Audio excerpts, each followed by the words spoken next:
fait 3-4 jours qu'on n'entend plus parler de si noir. Maintenant, qu'est-ce qui va se passer ici en Israël? Le vrai ennemi du peuple d'Israël, le plus grand ennemi, s'appelle le Erev Rav. Et tous les peuples de la terre tombent sur leur face, sont pris de contraction comme une femme qui accouche.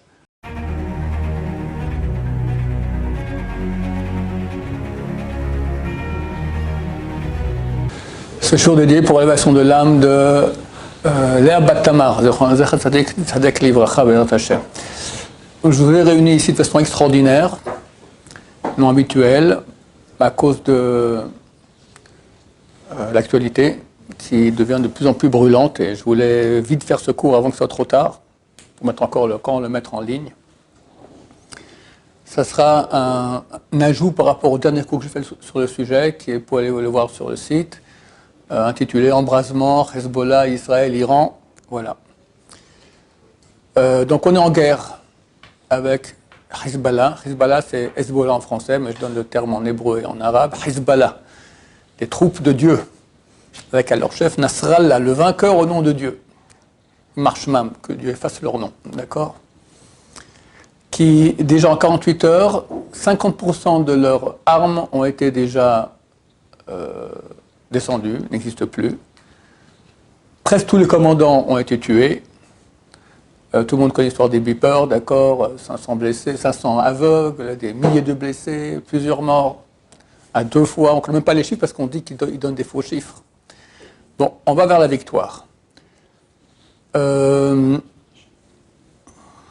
Pourquoi c'est tellement urgent que je vous parle? Parce que l'état-major israélien a dit qu'ils n'avaient pas utilisé toutes leurs forces. C'était un cran moins de toute leur potentialité de puissance de feu.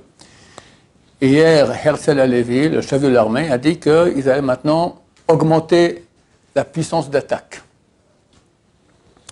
Maintenant, il faut comprendre que Hezbollah, ils ont 250 000 missiles. Maintenant, la moitié est partie. Mais ils n'ont pas encore utilisé aucun de leurs missiles de précision. Ce sont des missiles différents. Pour moi, ils ont envoyé des missiles. Ils envoient à Tel Aviv, pas à Tel Aviv, à Haïfa, dans le nord, etc. Mais c'est des missiles, on va dire, archéologiques. D'accord? C'est pas très effectif, surtout contre le dôme de fer. Mais ils ont des missiles de précision beaucoup plus dangereux. Ils n'ont pas encore attaqué avec ces missiles. Et des membres du gouvernement américain ont écrit à ce propos. On dit que parce que, en fait, ces missiles-là, ce sont des missiles iraniens qui appartiennent à l'Iran, qui sont déposés au Liban.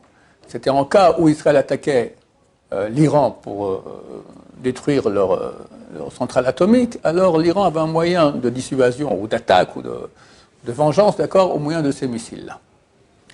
Maintenant, ces missiles sont très dangereux et n'ont pas encore été utilisés.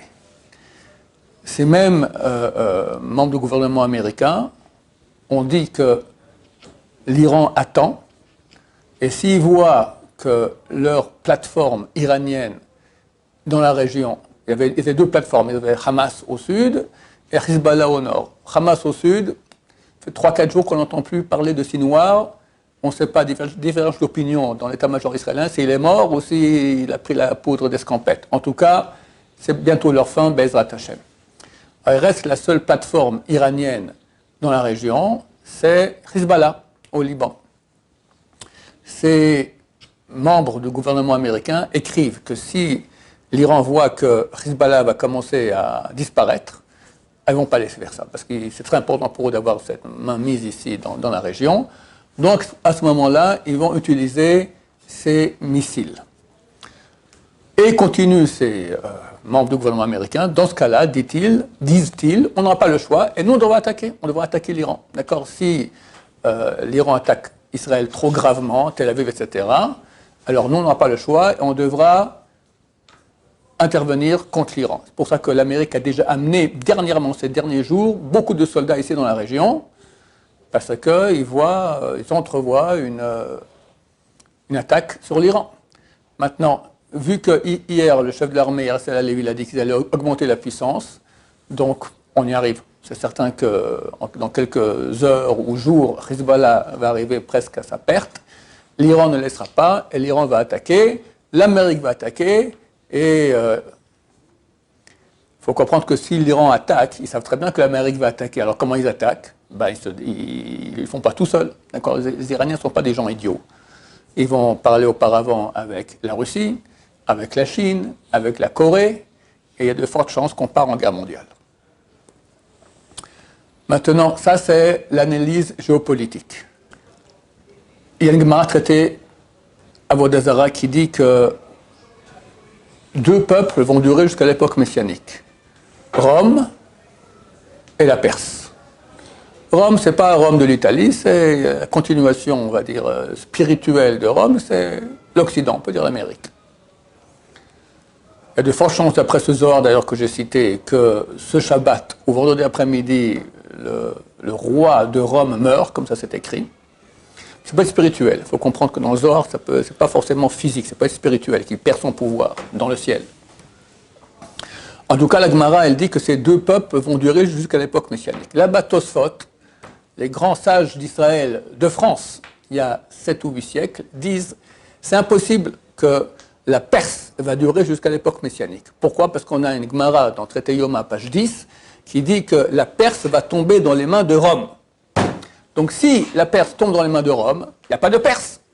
Ça ne va pas arriver ça après que Mashiach vienne. Quand Mashiach vient, fini, il n'y a plus de guerre. Donc avant, il faut que la Perse tombe dans les mains de Rome. Donc comment tu me dis que la Perse et Rome, les deux vont durer jusqu'à l'époque messianique? C'est impossible. La Perse va tomber dans les mains de Rome avant. Réponse de Tosfot, ça sera juste avant. La Perse tombe dans les mains de Rome, Mashiach vient. La Perse attaque Israël. Les gouvernementaux américains ont déjà écrit, on n'aura pas le choix, on devra intervenir. Ils interviennent, Mashiach vient, terminé. Alors comprenez, messieurs, que ça y est, on y est, Bezrat Hashem. Tout correspond, l'époque, le texte, différents textes. À la fin de cette semaine, doit apparaître une nouvelle étoile dans le ciel. Elle apparaît. J'ai fait le cours, les gens m'ont écrit. Alors, il y a deux choses qui vont se passer. Il y a une astéroïde qui va venir, pendant 60 jours, va tourner, elle va être une deuxième lune, mais elle sera invisible. Donc, à mon avis, c'est pas ça qui est significatif. Par contre, il y a une nova, d'accord, une petite étoile qui va exploser et qui sera visible depuis la Terre, près de l'étoile polaire. Et ce qui est intéressant, c'est qu'elle a explosé il y a 3000 ans, cette étoile. Maintenant, la lumière arrive simplement maintenant. C'est-à-dire qu'à l'époque du don de la Torah au Sinaï, Dieu a, bing, il a déjà envoyé le truc, pour que maintenant, à l'époque messianique, le Zohar, il dit que je vais citer le Zohar que j'ai cité la dernière fois, c'est page 212, le Parashat Balak, le Zohar qui dit que le 25 Elul, c'est donc ce Shabbat-là, va commencer à briller une nouvelle étoile dans le ciel. Pendant 70 jours, il y aura des guerres dans le monde entier, à la fin, Mashiach vient. Ça, c'est une des options. L'autre option qu'on espère, c'est ce que dit le Tikkun Zohar, qu'à Rosh Hashanah, ça sera la fin, la sentence, la fin des ennemis de Dieu. Ça peut aller très très vite. Comprenez que si l'Iran attaque, alors l'Amérique attaque, donc la Russie attaque, boum, tach, aujourd'hui les guerres ne durent plus 100 ans, ni 4 ans, ni une semaine, ça sera en moins de quelques minutes, tout sera fini. Ça m'a l'air inévitable. Dans le cours précédent, j'ai expliqué pourquoi au nom de Rav Steinman, on y était, normalement jusqu'à Hanouka, Mashiach il est là. Ça peut être avant Hanouka. Donc on espère, on ne sait pas quand, ça peut être Rosh Hashanah. Ça peut être entre Shana et Kippour, ça peut être Kippour, ça peut être au moment du shofar, à la fin de Kippour, on entend un autre shofar, celui du Mashiach. Il y a un bruit qui court, je n'ai pas pu vérifier, j'ai essayé de vérifier, mais je n'ai pas pu, que le Yanouka aurait dit, j'espère que ce Sukkot, je ferai dans ma Soukha avec Mashiach, d'accord, Bezrat Hashem. Donc c'est très très proche, à nous faire une très très grande chouva, parce que c'est fini, après c'est terminé, ouais, on ne peut plus, Mashiach est bien, c'est terminé. Dire à tout le monde, regarde, tu ne perds rien, au moins pendant ces jours-là, fais tchouva, c'est Rosh Hashanah qui pour, peut-être que Mashiach vient, peut-être qu'on part en guerre mondiale, bouge-toi un peu. Maintenant, qu'est-ce qui va se passer ici en Israël? Le vrai ennemi du peuple d'Israël, le plus grand ennemi, s'appelle le Erev Rav. Ce sont des juifs qui ont une neshama spéciale, qui veulent la fin du peuple juif. Et ils ont la maîtrise de tous les postes clés ici en Israël. Que c'est la justice, que c'est les médias, que c'est l'armée, etc., etc. Et le Tikkun Zohar, il en parle beaucoup de ça. Il dit quand Mashiach revient, tac, ils disparaissent. Mais il y a une option aussi, il faut comprendre que si jamais l'Iran attaque, il peut y avoir, à Dieu ne plaise, ici un grand tremblement de terre, enfin des grands changements en Israël. Autre option, Dieu, c'est lui qui agit autrement. Et Mashiach vient Bezrat Hashem dans le calme, dans le bonheur, etc., sans effusion de sang, c'est ce que nous espérons et prions dans ce sens. Bon, en tout cas, vous comprenez que on annonçait toujours Mashiach, là maintenant, ça y est, je dis point de vue géopolitique, c'est presque certain qu'on est dans ce qui est en train de se réaliser est écrit. Pourquoi c'est écrit? A dit Rabbi Yitzhak, là où Mashiach vient, le roi d'Iran est en querelle avec le roi d'Arabie. L'Arabie, récemment, c'est l'Arabie saoudite, qui sont sunnites, et l'Iran, c'est chiite, ils se haïssent de façon extraordinaire. Bon, pour le moment, c'est calme, mais bon, ils ne s'aiment pas du tout. Le roi d'Arabie va prendre conseil à Édom, en Occident. Ils ont accepté une alliance avec l'Amérique. Ils n'ont pas d'armée. Ils n'ont presque rien, les Saoudiens. Les Américains, en 1945, ont fait un pacte avec eux qui sont engagés à les protéger. D'où la présence très forte de soldats américains dans toute la région actuellement. Et les bateaux, et des tanks, et des marines, etc. Revient, dit le Midrash, revient l'Iran et détruit le monde entier.